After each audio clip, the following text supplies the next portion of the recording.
तर हॅलो मैत्रिणींनो, आजचा व्हिडिओ थोडा वेगळा आहे. आपण सगळे घरी किंवा आरशासमोर मेकअप करतो, पण मला वाटलं एकदा ट्रॅव्हलर मध्ये मेकअप करून बघूया. आणि खरं सांगायचं तर ही आयडिया सुचली तेव्हा मला वाटलं होतं अरे एवढं काय अवघड असणार, पण गाडीत बसल्यावर लक्षात आलं ही तर वेगळीच लेवल आहे. तर चला सुरुवात करूया. सर्वात आधी मी प्रायमर लावून घेतलेला आहे. आत्ता गाडी अगदी व्यवस्थित चालली आहे, त्यामुळे सुरुवात तरी आरामात झाली, पण पुढे काय होणार ते मलाही माहीत नाही. आता कन्सिलर लावते. खरं सांगायचं तर मला वाटलं होतं की इथपर्यंत येईपर्यंत काहीतरी गडबड होईल, पण अजून तरी ठीक चाललंय. चला आता पटकन ब्लेंड करून घेते. पाहू शकता तुम्ही इकडे अगदी व्यवस्थित कन्सिलर ब्लेंड करून घेतलेला आहे. डोळ्यांच्या खाली जरा कमी वाटते म्हणून तिथे आणि जरा यूज केलेला आहे. आणि ही माझी लाडूबाई. आता फाउंडेशन. घरी आपण आरशात बघत निवांत ब्लेंड करतो, पण इथे आधी आरसा नीट पकडायचा, मग ब्रश आणि मग स्वतःचा बॅलन्स सांभाळायचा. अरे हा छोटासा धक्का बघितलात का? याचमुळे ट्रॅव्हलरमध्ये मेकअप करणं एवढं इंटरेस्टिंग आहे. बघताय ना माझी हालत कशी झाली ते. मेकअप करताना एक गोष्ट लक्षात आली. ट्रॅव्हलरमध्ये प्रत्येक मिनिटाला परिस्थिती बदलते. कधी रस्ता अगदी स्मूथ तर कधी अचानक धक्का, म्हणून प्रत्येक स्टेप पटकन करावी लागते.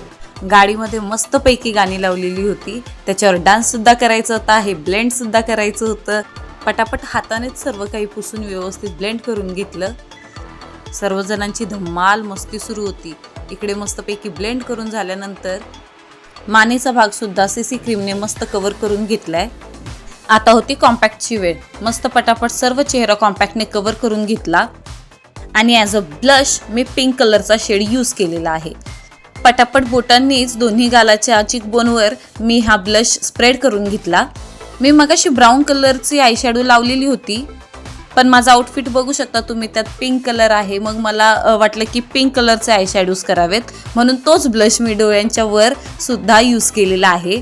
आज मला डार्क लिपस्टिक नको हवी होती, जरा सोबल सटल असा लुक करायचा होता, म्हणून मी अगदी डॅब डॅब करून ही लिपस्टिक यूज केली आणि त्याच्यावर आणि त्याच्या आधी लिप ग्लॉस यूज केलं. आता येते खरी परीक्षा, काजल. घरी असताना कधी कधी काजळ बिघडतं, मग चालत्या ट्रॅव्हलरमध्ये काय होईल याची कल्पना करा. चला आता मस्कारा ट्राय करते.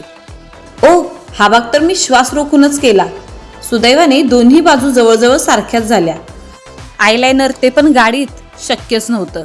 गाडी एवढी हलत होती आणि जर मी त्यात आयलायनर लावलं असतं तर मग काय झालं असतं तुम्ही इमॅजिन करू शकता. म्हणून इकडे मस्तपैकी मी काजळ घेतलं आणि तेच आयलिडवर लावून त्याला मस्तपैकी ब्लेंड करून घेतलं आणि स्मोकी आय टाईप लुक करायचा प्रयत्न केला. सेम प्रोसेस मी दोन्ही डोळ्यांना करून घेतलेली आहे. मधोमध काजळ लावलेला आहे आणि ब्रशच्या मदतीने ते दोन्ही साईडला ब्लेंड करून घेतलेलं आहे. इथपर्यंत आल्यावर मला स्वतःलाच उत्सुकता लागली होती की शेवटचा लुक कसा दिसणार. आणि फिनिश. खरं सांगायचं तर मला वाटलं होतं मेकअप खूप खराब होईल, पण अपेक्षेपेक्षा खूप चांगला झाला. हो, काही वेळा धक्क्यामुळे थोडंसं थांबावं लागलं, काही स्टेप्स काळजीपूर्वक कराव्या लागल्या, पण खूप मजा आली. त्यातून सुद्धा इथे मी विंग्स क्रिएट केलेत. आता तुम्हीच सांगा, हा ट्रॅव्हलर मेकअप चॅलेंज कसा वाटला? तुम्ही कधी चालत्या गाडीमध्ये मेकअप केला आहे का? असेल तर तुमचा अनुभव कमेंटमध्ये नक्की सांगा. आणि अजून अशा रिअल, मजेशीर आणि वेगवेगळ्या मेकअप व्हिडिओसाठी व्हिडिओला लाईक करा, शेअर करा आणि चॅनल सबस्क्राईब करायला विसरू नका. मी बघत आहे बऱ्याच जणी माझा व्हिडिओ बघतात, पण अजूनही लाईक आणि शेअर करत नाहीत किंवा सबस्क्राईब सुद्धा केलेलं नाही, तर तसं करू नका. पुन्हा भेटूया पुढच्या व्हिडिओमध्ये. तोपर्यंत टेक केअर आणि हसत राहा. बाय.